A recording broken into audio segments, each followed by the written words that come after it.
தமிழ் பேசும் உறவுகளுக்கு வணக்கம். கரூர் செல்கிறார் ஆதவ அர்ஜுனன். 39 பேர் இறந்து கிடக்கும்போது விஜய் விட்டு ஓடி போயிட்டாப்படி, ஆதவ அர்ஜுனன் ஓடிட்டாப்படி, புஷி ஆனந்தனும் ஓடிட்டாப்படி. ஏன் இந்த அணில் குஞ்சுங்க இருக்காங்கள, செல்ஃபோன் திருடுறவன், இந்த செயின் பறிக்க அறுக்கிறவன், இது மாதிரி ஆட்கள் எல்லாமே அணில் குஞ்சுகள், அவனும் காணாமல் போயிட்டானுங்க. அங்கே இருக்கிற பொதுமக்கள் தாங்க அத்தனை பேர்த்து கொண்டு போய் ஹாஸ்பிட்டலில் சேர்த்துனாங்க. வேறு யாருமே சேர்த்துலைங்க. என்னங்க இது? திட்டமிட்ட சதியாக தான் இருக்குதுன்னு நினைக்கிறேன். கரண்ட் ஆஃப் பண்ணோன்னே தான் இதெல்லாம் நடக்குது.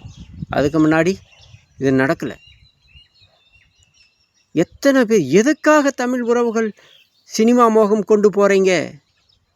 திராவிடர்கள் பொய்யா 75 வருஷமாக வாக்குறுதி கொடுத்து அதில் நீங்கள் போய் ஐக்கியமாயிடுறீங்க. அப்படியே மேஜிக் விளம்பரம் ஷோ காமிச்சா அப்படியே மயங்கிடுறீங்க. திராவிட கூத்தாடி ஷோ காமிச்சா அதுலேயும் மயங்கிடுறீங்க. உங்களுக்கு என்ன இதில் தலையெழுத்தா? நம்ம உயிரை கொடுக்க வேணும்னு நல்லா புரிதலோடு இருங்க. அவனுங்களாம் யார்? நம்ம நிலத்தில் அண்டி பிழைக்க வந்தவனுங்க. அவங்க மேலே அந்தளவுக்கு மோகமா? இருந்தாலும் தமிழ்நாட்டில் எல்லா அரசியலும் பார்த்தாச்சு. ஒரு டிஃப்ரெண்ட்டான அரசியல் நடத்தக்கூடிய ஒரு மனுஷன் இருக்கா, அப்படி செந்தமிழ் சீமான். இந்தி எதிர்ப்பு தினத்தன்னைக்கு 1.5 லட்சம் பேர் கொண்டு போய் எக்மோர் கூத்தில் கொண்டு போய் விட்டுட்டானுங்க. கட்டுக்கடங்காத 1.5 லட்சம் பேர். அந்த அப்படியே இக்கட்டான இடம் அது. அதுலேயே நான் தமிழர் கட்சி கூட்டம் சிறப்பாக நடத்திடுவேன். நான் தமிழர் மாதிரி யாரும் கூட்டம் நடத்த முடியாதுங்க. அதே மாதிரி கட்சி அவங்கள மாதிரி ஒழுக்கமான ஆட்கள் யாருமே கிடையாது. சீமான் தான் வருவேனுங்க இந்த நாட்டை. சீமான் வந்தால் தான் கரெக்டாக இருக்கும். இன்றைக்கி இருக்கிற தமிழ்நாட்டிலே ஒழுக்கமான கட்சி அப்படின்னா செந்தமிழ் சீமான் நான் தமிழர் கட்சி தான். அதே மாதிரி அதில் பயணிக்கக்கூடிய உறவுகளும் பெஸ்ட்.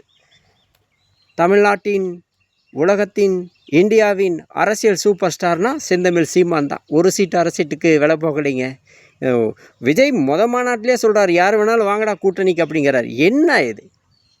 சீமான் என்ன சொல்கிறாரு? எவன் கூடி நான் கூட்டணி வைக்க போகிறதில்ல, ஜாதி ஓட்டு தீட்டு. 16 வருஷமாக குருதி கூட பாசறையும் கொடுத்துட்டு வரான். எந்த கட்சிக்காரன் கொடுத்துட்டு வரான் தமிழ்நாட்டில்? பெஸ்ட்டுங்க.